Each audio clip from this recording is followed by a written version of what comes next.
Hello everyone, welcome to our new videos. তো আমরা চলে এসেছি আমাদের সেকেন্ড পার্টে ইউজ এফেক্টের ভিডিওতে। ফার্স্ট ভিডিওতে আমি তোমাদের দেখিয়েছি ইউজ এফেক্ট কোথায় ইউজ করা হয় এবং ইউজ এফেক্ট আমরা রিয়েল ওয়ার্ল্ডে কেন ইউজ করতে পারি। আপাতত আমরা ছোট এক্সাম্পল দিচ্ছি, কিন্তু তাতেও আমাদের কাছে এইটুকু ক্লিয়ার রয়েছে যে ইউজ এফেক্ট কোথায়, কেন, কখন ইউজ করবে। Use effect actually reacted hook, যেটা সাধারণত আমাদের সাইড এফেক্ট কম্পোনেন্টের সাইড এফেক্ট হিসেবে ইউজ করা হয়। সাইড এফেক্ট মানে আমরা যদি চাই কোনো একটা কম্পোনেন্ট রেন্ডার হওয়ার সাথে সাথে রেন্ডার হওয়ার সাথে সাথে যদি আমরা কল করতে চাই, ঠিক আছে, যদি আমরা এখানে কল করতে চাই কোনো কিছুকে, তখন আমরা এই ভ্যালুটাকে বা কোনো কিছুকে ভ্যালুকে কল করতে চাই, তখন আমরা ইউজ এফেক্টের সাহায্যে ওই যখনই রেন্ডার হবে তখনই অটোমেটিক কল হবে, ওটা আমরা ইউজ এফেক্টের সাহায্যে সেট আপ করতে পারি। ওকে, এবার আমরা ইউজ এফেক্টের ফার্স্ট প্যারামিটার অর্থাৎ সেট ফাংশনের দিকে আসলাম। আমরা আসবো এবার ডিপেন্ডেন্সি, যে আমরা ইউজ এফেক্টে ডিপেন্ডেন্সি যে একটা অপশনাল প্যারামিটার রয়েছে ওটা কখন ইউজ করি। ওকে, যদি সবার প্রথম বলতে হয় তাহলে আমি কি করব, তোমাদেরকে এক্সাম্পল দেওয়ার জন্য আমি এইখানে একটা কাউন্ট ক্রিয়েট করেছি, 2।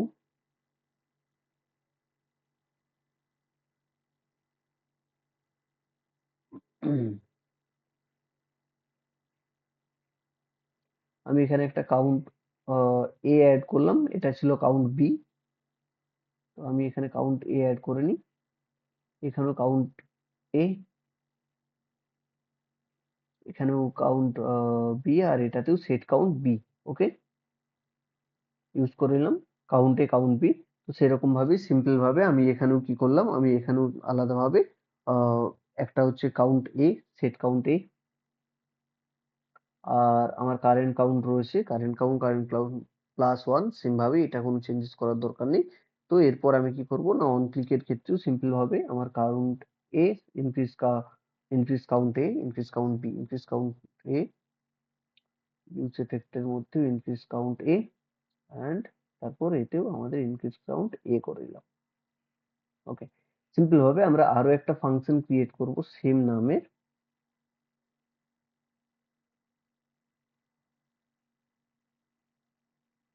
এটা আমরা অ্যাড করে দেবো এখানে বি। ওকে, এটা বি অ্যাড করে দিলাম। আবার আমরা এখানে যেরকম ভাবে H1 এন্ড বাটন বানিয়েছি, সেম ভাবে আমরা আরো একটা ফাংশনালিটি ক্রিয়েট করলাম। এখানে আমরা অ্যাড করলাম কি, কারেন্ট কাউন্ট, এখানে কাউন্ট এ, আর এখানে হবে কাউন্ট বি। ওকে, তো on click increase count A, increase count B, এটা আসলো বি। তো এবার আমি যদি দেখি এই ইউজ এফেক্টে আমি কি করেছি না, দুটো কাউন্ট ক্রিয়েট করেছি এবং এই কাউন্টের সাহায্যে increase count B, set count B এটাতেও হবে। তো আমি চাইছি যখন আমার অ্যাকচুয়ালি কোন একটা আমার এখানে দুটো ফাংশন রয়েছে, তো এই ফাংশনস এর মধ্যে set count A R set count B. Okay, তো এই সেট কাউন্ট আমি চাইছি যখন কোনো একটা ফাংশন কল হবে, অর্থাৎ সেট কাউন্ট এ যখন কল হবে কেবলমাত্র তখনই আমার ইউজ এফেক্টটা কল করতে চাই, তার আগে আমি কল করতে চাই না। তখন আমরা কিভাবে সেভ করব, তখন আমরা এখন আমি যদি ইনক্রিজ কাউন্ট দেখি, তো রিফ্রেশ করি, এটা আমাদের আগের ছিল, ইনক্রিজ কাউন্ট করলাম, এটার সময় আমার কল হচ্ছে। যখন আমি ফার্স্ট ইনক্রিজ কাউন্ট করছি তখনও আমার কল হচ্ছে ইউজ এফেক্টটা, যখন আমি সেকেন্ড কল করছি তখন আমার কল হচ্ছে এই সেকেন্ড ইউজ এফেক্টটা। ঠিক আছে, এইটাকে আমি চাইছি এবার যে আমরা কেবলমাত্র একটার ক্ষেত্রে ইউজ করতে চাই, যে কেবলমাত্র count A R count B যে ফাংশনটা রয়েছে যখন ওটা বারবার রেন্ডার হবে ওটুকুর জন্য ইউজ করতে চাই।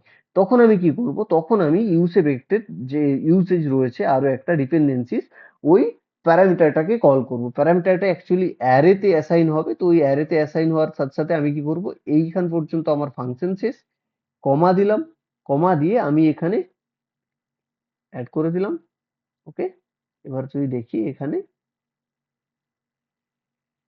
এর মধ্যে কাউন্ট এ, এইবার আমি এটাকে সেভ করলাম, সেভ করার পর রিফ্রেশ করলাম আবার। এবার আমি কি করেছি, কাউন্ট এ তে আমার ইউজ এফেক্টটা অ্যাড করেছি। আমি যখন কাউন্ট বি অ্যাড করব তখন তোমরা দেখতে পাচ্ছ আমার এখানে কোন রকম ফার্স্ট টাইম রেন্ডার হওয়ার সময় ইউজ এফেক্ট রেন্ডার হয়েছে, কিন্তু তারপরে আর আলাদা করে আমার এখানে কনসোল লগে কোনো কিছু শো আপ করছে না। এখানে আমি টোটাল কাউন্ট অ্যাড করলাম 16, সেকেন্ড কাউন্টের ক্ষেত্রে আমি এখানে কারেন্ট কাউন্ট না বলে না আমি এখানে অ্যাড করে দিই সুবিধার জন্য কারেন্ট কাউন্ট, এটাতে অ্যাড করলাম কারেন্ট কাউন্ট এ, আর এটাতে অ্যাড করলাম কারেন্ট কাউন্ট বি। তো এবার যদি সেভ করি আমার কি আছে, হ্যাঁ এইভাবে। তো রিফ্রেশ করলাম, এখানেও ইনক্রিজ কাউন্ট এ,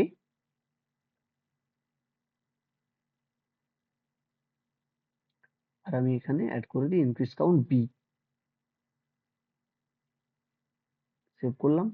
এবার যদি আমি রিফ্রেশ করি, হ্যাঁ, তো আমার এই current count A equal to 0 আর ইনক্রিজ কাউন্ট, যখন আমি ইনক্রিজ কাউন্ট এ তে কল করছি তখন আমার কিন্তু বারবার ইউসেফেক্টটা কল হচ্ছে। আমি যতবার রিরেন্ডার করছি ততবারই এ রিরেন্ডার হচ্ছে। আমি এখানে current count A equal two 18, তো তোমরা লগ দেখলে দেখতে পাবে, আশা করি সোয়াপ করছে, এখানেও 18 রয়েছে, যে কারেন্ট আমার এই মুহূর্তে কতবার কল হয়েছে ইউসেফেক্টটা রেন্ডারের সাথে সাথেই 18 বার কল হয়েছে। কিন্তু আমি যখন কারেন্ট কাউন্ট বি এর ক্ষেত্রে সিম্পল ভাবে যতবারই কল করি না কেন এর কিন্তু কাউন্ট বাড়ছে না। তার কারণ কি, আমি এখানে ইউজ এফেক্টে অলরেডি অ্যাসাইন করে রেখেছি যে ইউজ এফেক্ট ফার্স্ট টাইম তো পুরো কম্পোনেন্টের জন্যই রেন্ডার হবে। কি রেন্ডার হচ্ছে, this is use effect render after every component রি রেন্ডার। ওকে, এরপর যখন আমার সিম্পল ভাবে আমি চাইছি যে কেবলমাত্র আমার ইনক্রিজ কাউন্ট এ যখন কল হবে তখনই আমি ইউজ এফেক্ট ইউজ করব এবং ওটাকে রেন্ডার করব। তার আমার যখন বি কল হবে, বি কেবলমাত্র একবারই কল হবে, আর তাছাড়া আমার আর কল করার দরকার নেই ওটাকে। তখন আমি ইউজ এফেক্ট ওটাতে বা সেকেন্ড কাউন্টের ক্ষেত্রে আমি ইউজ এফেক্ট ইউজ করতে চাই না। তখন আমি কি করব না, ইউজ এফেক্টের যে সেকেন্ড প্যারামিটারস রয়েছে, যেটা অ্যারের সাহায্যে আমি এই যে কাউন্ট এ ভ্যারিয়েবলটাকে অ্যাকচুয়ালি এখানে অ্যাসাইন করতে হয়, তো আমি কাউন্ট এটাকে অ্যাসাইন করে দিলাম এবং যার জন্য আমি যতবারই রিরেন্ডার করি না কেন কাউন্ট বি এর ক্ষেত্রে আমার কোনো রকম ইউজ এফেক্টের ডিপেন্ডেন্সিস বলো বা যে প্যারামিটারটা সেকেন্ড প্যারামিটার অপশনাল যে প্যারামিটার রয়েছে ডিপেন্ডেন্সিস, ওটা কোনো কিছু সোয়াপই করবে না। কিন্তু ফার্স্ট কাউন্টের ক্ষেত্রে আমি যতবারই কাউন্টে করি না কেন এ ততবারই ইনক্রিমেন্ট করবে। তো এই হচ্ছে আমাদের ডিপেন্ডেন্সি অর্থাৎ অপশনাল প্যারামিটারস এর হচ্ছে ইউসেজ। এবার এটা তো গেল একটার জন্য, যদি আমি চাই এখানে দুটোর জন্য অ্যাড করতে তাহলে আমি কি করব, কাউন্ট এ অ্যাড করেছি, কমা দিলাম, দেন কাউন্ট বি, সেভ করলাম। এইবার আমি এটাকে রিফ্রেশ করলাম, রিফ্রেশ করার পর আমি কাউন্টে কল করলাম, কাউন্টে আসলো। আমি কাউন্ট বি কল করলাম তখন আবার এটা 2 হলো। আমি কাউন্টে কল করলাম এটা 3 আসলো। কাউন্ট বি কল করলাম এটা 4 সোয়াপ করছে এটাতে। তো এবার কি হচ্ছে, আমার কাউন্ট এ এর জন্যও কল হচ্ছে, কাউন্ট বি এর জন্যও কল হচ্ছে। তো এই হচ্ছে ইউস এফেক্ট। ইউস এফেক্ট রিয়েক্টের একটা হুক, যেটাতে আমরা কি করে না কম্পোনেন্টের সাইড এফেক্ট হিসেবে কাজ করে। সাইড এফেক্ট মানে যখন আমরা কোনো কম্পোনেন্টকে বারবার রিরেন্ডার করতে চাই এবং রিরেন্ডার করার পরে আমরা চাই যে কোনো একটা ভ্যালু অ্যাসাইন হোক বা আউটপুটে শো আপ করুক, তখন আমরা রিয়েক্টের এই ইউজ এফেক্ট হুকটা ইউজ করি। এবং এই ইউজ এফেক্ট হুকের মধ্যে দুটো প্যারামিটার থাকে, প্রথমটা হলো সেট। সেট যে প্যারামিটার রয়েছে ওই সেট করে মানে আমরা ওটাকে ফাংশনটাকে সেট করি, যেটা বেসিক্যালি একটা ফাংশন হয়। এই মুহূর্তে তো আমি just console log print out করিয়ে রেখেছি, কিন্তু যখন আমরা রিয়েল ওয়ার্ল্ডের ক্ষেত্রে দেখবো তখন আমরা ওই যে তোমায় বললাম যে তোমাদের বললাম এর আগের ভিডিওতে, লোকেশন চেঞ্জেস এর সময় আমাদের ইউজ এফেক্ট ইউজ হয়, বা কোনো একটা সেট টাইম আউটের যদি প্রসঙ্গে আসি, তো বলি কোনো অনেক ক্ষেত্রে সেট টাইম আউট বা সেট ইন্টারভেল আমরা চাইছি যে এই মুহূর্তে বাজছে 1:30টা। ওকে, এবার আমরা চাইছি আমি চাইছি যখনই 2টা বাজবে তখনই আমার অ্যালার্ম যেন অ্যাসাইন হয়।